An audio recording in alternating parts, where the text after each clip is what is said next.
बड़ी खबर जालौन से आ रही है। बीए छात्रा कांड के आरोपी को पुलिस ने मुठभेड़ के बाद किया गिरफ्तार। मुठभेड़ के दौरान आरोपी के दाहिने पैर में लगी गोली। एक कोटरा में जंगल में पुलिस के साथ हुई मुठभेड़। आरोपी के पास से एक तमंचा और 2 कारतूस बरामद। छात्रा खुशी चौहान को मिला न्याय। हत्यारोपी का हुआ हाफ एनकाउंटर। पुलिस कप्तान डॉक्टर दुर्गेश कुमार व अपर पुलिस अधीक्षक की कड़ी हिदायत पर एसओजी और एट थाना पुलिस ने किया हाफ एनकाउंटर। आरोपी मनीष अहरिवार छिरावली का रहने वाला है। पूर्व हुई हत्या का कुछ खुलासा हुआ है, एक एनकाउंटर हुआ है, क्या कुछ मामला है? 29 जनवरी को एक बच्ची अमीटा की रहने वाली वो गुमशुदा हुई थी। उसकी सूचना रात लगभग 11:15 बजे थाने को प्राप्त हुई। खोजबीन की कार्रवाई हो रही थी। 30 तारीख को उसके गांव के रास्ते पर उस बच्ची का शव मिलने की सूचना प्राप्त हुई। पिता के तहरीर पर सम्यक धाराओं में अभियोग पंजीकृत किया गया।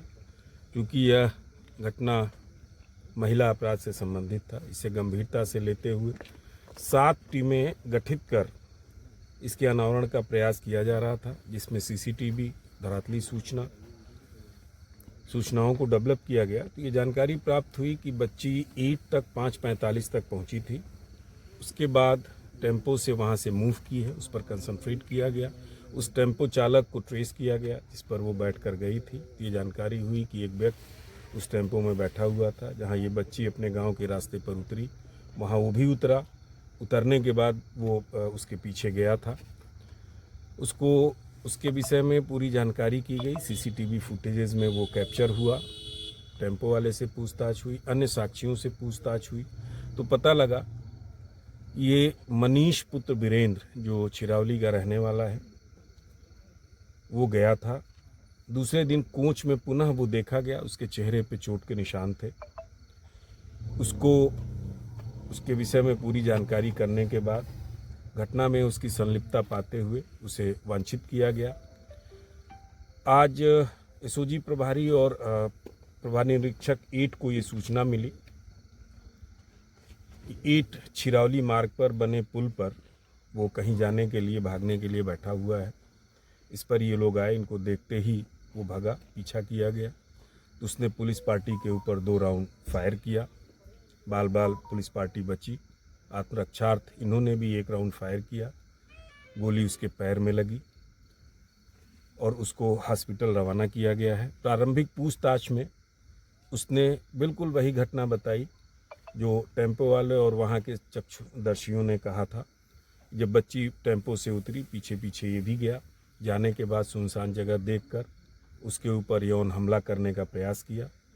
बच्ची ने शोर मचाया, उसका मुंह दबाया बच्ची का।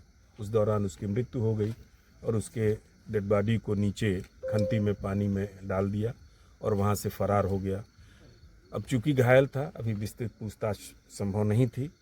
अब डॉक्टर से अनुमति प्राप्त कर विस्तृत पूछताछ की जाएगी। प्रत्येक पहलुओं पर इसमें विवेचना की जाएगी और साइंटिफिक एविडेंसेस हम लोग इकट्ठा करेंगे ताकि कड़ी से कड़ी सजा दिलाई जा सके। जितने भी उससे संबंधित सामान बरामद है, सभी का हम साइंटिफिक इन्वेस्टिगेशन कराएंगे और कानून के दायरे में रहकर जो भी कड़ी से कड़ी कार्रवाई है, चूँकि एक जघन्य अपराध था, महिला से संबंधित था और निश्चित तौर पे इसकी मानसिकता सामान्य नहीं है, लिहाजा इसको हम लोगों का प्रयास होगा कि कड़ी से कड़ी सजा इसको दिलाएं, जिसके लिए जो भी संभव यथासंभव प्रयत्न होगा हम लोग करेंगे। सर, पुलिस इतने दिन से पूछताछ कर रही है, और लोग कुछ शामिल हैं इसमें? अभी तक जो प्रारंभिक पूछताछ से है, ये घटना इसी अकेले व्यक्ति नहीं किया था, यही पीछे गया था। घटना स्थल पे जो साक्षी थे उनसे बातचीत से भी अकेला ही दिखा था। ये भी खुद बता रहा अकेले ही घटना किया है। इसने बलात्कार का प्रयास किया लेकिन बलात्कार नहीं कर पाया है। वो शोर मचाया बच्ची ने, उसका मुंह दबा दिया शोर बचने के लिए शोर से। उसी दौरान उसकी मृत्यु हो गई। टीम को हम 25,000 रुपए का इनाम दे रहे हैं। और एक बात और कहना चाहेंगे कि अभी ये विवेचना हमारी जारी है।